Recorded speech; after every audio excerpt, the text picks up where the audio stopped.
Saludos a todas y todos, mi nombre es Erika Cabrera, soy estudiante del Máster de Estudios Avanzados en Literatura Española e Hispanoamericana y sean más que bienvenidos a este podcast literario en el que hablaré de la situación de las mujeres frente a la escritura, de la mano de la figura de Teresa de Cartagena, una autora muy interesante que estoy estudiando en mi módulo de Voces de Mujer. Además, trataré de traer a colación textos de otras autoras que servirán de contraste para mi propósito, así que comencemos. Quiero primero contar un poquito quién fue Teresa de Cartagena. Mujer española, nacida en el siglo XV, de familia judeo-conversa, sorda, decidió dedicarse a la escritura como medio de desahogo de los males que le pesaban y escribe dos grandes obras. La primera, Arboleda de los enfermos, describe cómo encontró consuelo en Dios y alienta a las personas a hacer lo mismo. Aquí es importante lo que dice acerca de su escritura, y la cito. No me he cuidado tanto de la belleza de las palabras, sino de declarar la verdad. Y no me place tanto ser una estudiosa preocupada en indagar o buscar una elocuencia elegante, sino una persona deseosa de manifestar a los que quisieran saber lo que en mí parece manifiesto, para que, así como yo lo conozcan todos. Así que vemos de primera mano que su fin no es estético, sino más bien testimonial. Ante este tratado, la reacción inmediata de los hombres de la época fue pensar que ella no lo había escrito, que fue un plagio, porque no hay otra manera de explicar que use las mismas técnicas que un hombre usa para escribir. Y la respuesta de Teresa ante estos comentarios fue su segunda gran obra, Admiración Operum Dei o Admiración de las Obras de Dios, que se resume con la siguiente frase que ella misma dice. Si la suficiencia de los varones es de Dios y Dios la da a cada uno según la medida del don suyo, ¿por qué razón desconfiaremos las hembras de tenerlo en el tiempo oportuno y conveniente, como y cuando Él sabe que es necesario? Es decir, veamos, es un silogismo simple. Todo lo que hace Dios es maravilloso. Dios hizo a las mujeres al igual que los hombres, por lo tanto, las mujeres son igual de maravillosas. ¿Por qué no habrían de serlo si fueron creadas por Él, no es cierto? Y es importantísimo entender que este tratado valida sobre todo la obra de Dios, que es la escritura femenina. Esa escritura que en su época no pertenecía al curso natural de las cosas y por tanto no era posible que una mujer la practicara. Teresa le dice a Juana de Mendoza, que fue una amiga cercana a ella y mesera de la reina Isabel, le dice en este texto: volviendo al propósito, creo yo, muy virtuosa señora, que la causa por que los varones se maravillan que una mujer haya compuesto un tratado es porque no es costumbre que en el estado femenino, porque no es costumbre, perdón, en el estado femenino, sino solamente en el varonil. O esta otra cosa que dice, pues si Dios negó al estado femenino gracia e industria para hacer cosas difíciles que sobran a la condición natural de la fuerza, ¿cómo les negará su gracia para que con ella y mediante ella sepan y puedan hacer alguna otra cosa que sea más fácil o ligera de hacer al sexo femenino? Los prudentes varones, como ella los llama, deben tomar nota de que una mujer puede escribir y que se puede ir en contra de lo marcado como natural. Esa es más o menos su idea.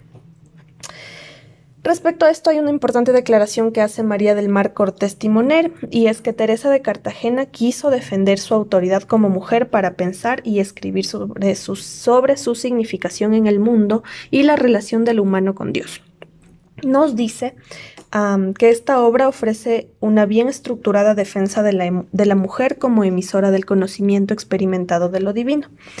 Y en relación a ello, una estratégica invectiva contra aquellos que detentan el poder intelectual.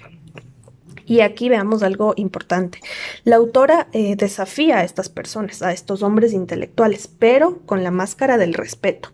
Así que su ironía y su astucia para hacerlo son dignas de no menos que mencionar.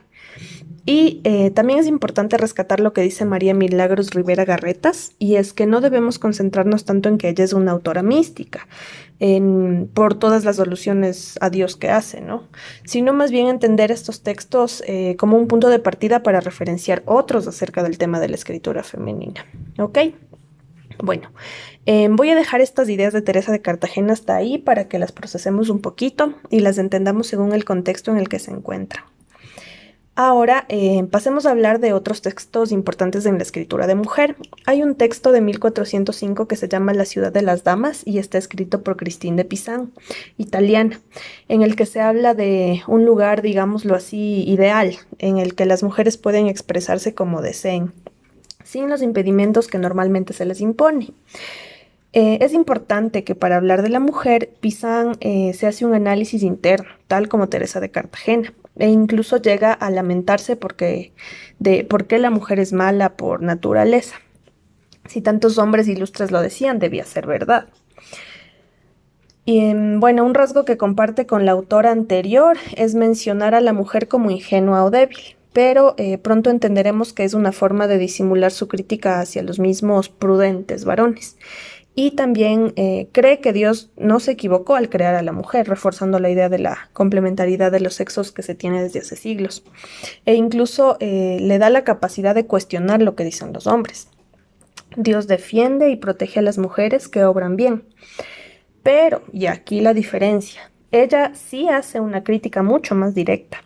Espera que en la ciudad de las damas las mujeres se encuentren bien e insta a quitar las máscaras a los hombres.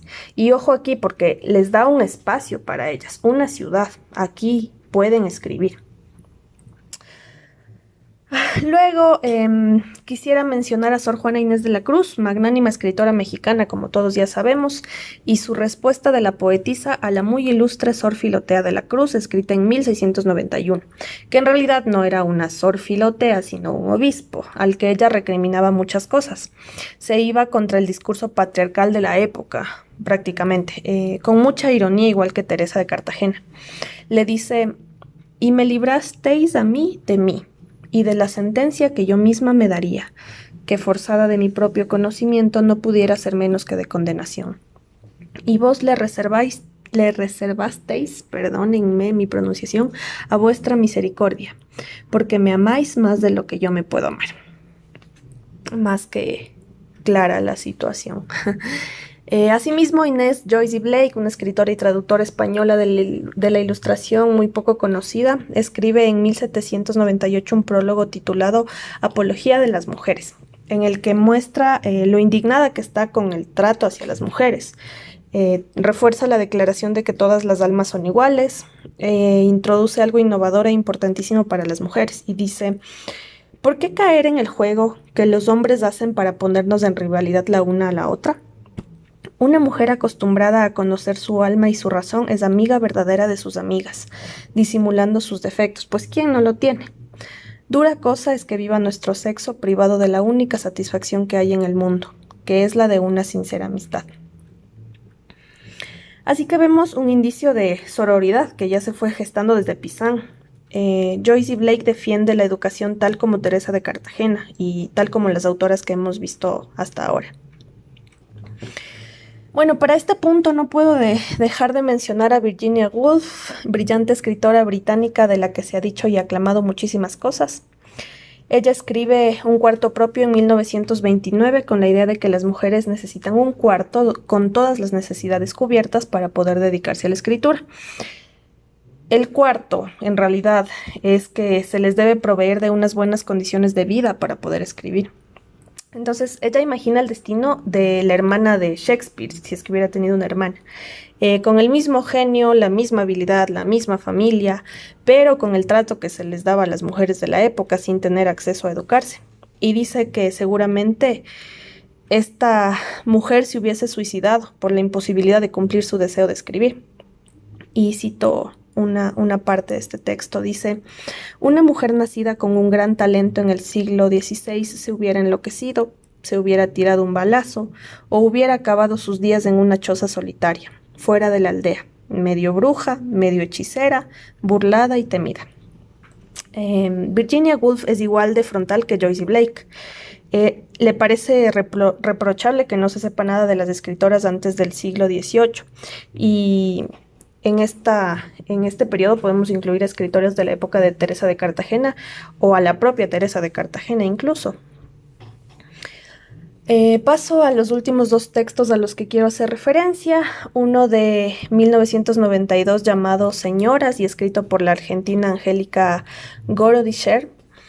Y otro muy interesante de Chimamanda Ngozi Adichie, perdónenme nuevamente la mala pronunciación, una autora nigeriana que hace una TED Talk, que ella, bueno, la monta y la ayudan a montar en 2015. Bueno, en el primer texto, Gorodisher nos dice que la mujer ya escribe de lleno.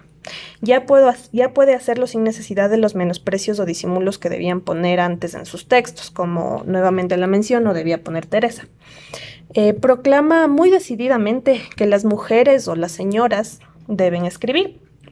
Así su obra no tenga un gran valor literario para la vista de terceros.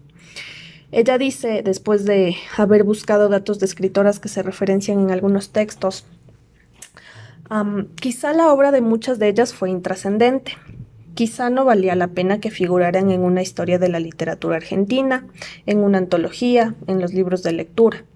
Pero confesemos, ¿cuántos señores intrascendentes, plomizos, regulares o francamente malos figuran en historias, antologías, libros de lectura? ¿Cuántos? Si 251 mujeres escribieron, publicaron y se hicieron conocer como escritoras, debe haber habido muchas más dedicadas a escribir de las que no sabemos nada. Y bueno, ella dice, ¿no?, que muchos hombres se atreven a decir por estos datos que mujeres escritoras buenas hay pocas o son anormales. Y lo que quiero yo rescatar de ella es el hecho de que ya incluye a los varones en este debate que se viene dando desde la querella de mujeres que comenzó en el siglo XIV. Los incluye de una manera diferente a cómo se comenzó a incluir en la querella de mujeres. Y dice, no es fácil, pero tampoco es imposible. Ni somos las únicas privilegiadas. Un varón también puede hacerlo. Un varón que quiera y que se anime, que es todavía menos fácil. Y luego en otra parte menciona, de la mudez tradicional, de la mirada furtiva, del silencio histórico se sale como se puede, cuando hay fervor por salir. Bueno, además de algo trascendental es que expone que la literatura tiene género, no sexo, y el género es independiente de si eres hombre o mujer. Ahora, con los estudios de género que cada vez tratan de ser mayores, podemos entender mejor este concepto que nos dan, ¿no? Y finalmente nos invita a tener una conciencia crítica, a comprender que muchas ideas de inferioridad de la mujer siguen presentes y con esa conciencia nosotros seremos capaces de derribar muchos conceptos arcaicos. Y bueno, ya el último y quizá más asimilable texto es el de Chimamanda Ngozi, titulado Todos tendríamos que ser feministas. Esta es una pieza genial porque a través de su historia de ser una niña y una mujer nigeriana nos hace reflexionar sobre que en la actualidad sigue existiendo ideas de género que hacen al hombre superior y a la mujer inferior. De cómo desde chiquita se le dijo que era feminista como si fuera un insulto. De cómo, aunque era ella la que daba la propina en un restaurante, por ejemplo, al hombre que le acompañaba era al que agradecían. Algo con lo que seguramente muchas mujeres podemos identificarnos hasta ahora, al menos yo sí. De este texto no me extiendo mucho porque ya hay disponible en todo internet su TED Talk completa. Más bien dejo de deber ir a verla porque es una maravilla. Así que, en resumen, quiero hacer notar lo siguiente. Las mujeres a lo largo de los siglos y a lo largo del mundo han reflexionado sobre su condición, han desafiado las limitaciones que se les ha dado y han logrado avances sustanciales en la situación de igualdad. En cuanto a la escritura, puedo decir que Teresa de Cartagena es un punto de partida para el resto, para que poco a poco las mujeres tengan ese espacio para escribir. Y ellas, que han ocupado ese espacio y lo han hecho cada vez más grande, muy inteligentemente reivindican a las mujeres silenciadas de siglos atrás, de su actualidad también y de su futuro. Termino con una frase de María Milagros Rivera cuando habla de la querella de mujeres. Dice, ¿qué buscan todas estas mujeres que se separan de los modelos previstos para ellas? Pienso que lo que buscan no es solo el rebeldismo, no es cambiar la ley a la fuerza, sino espacios de subjetividad libre. Y bueno, llegamos al final de este podcast y no puedo más que recomendar que lean todos los textos que mencioné, vean todos los videos que puedan acerca de estas autoras, de estos temas, pues dan un amplio panorama a la situación de las mujeres frente a la escritura y los invito a sacar sus propias conclusiones sobre la ardua labor que aún queda por delante en relación a estudios de género, feminismo, literatura y todo lo que se nos pueda venir a la mente relacionado a esto. Gracias por escucharme. Nos vemos pronto.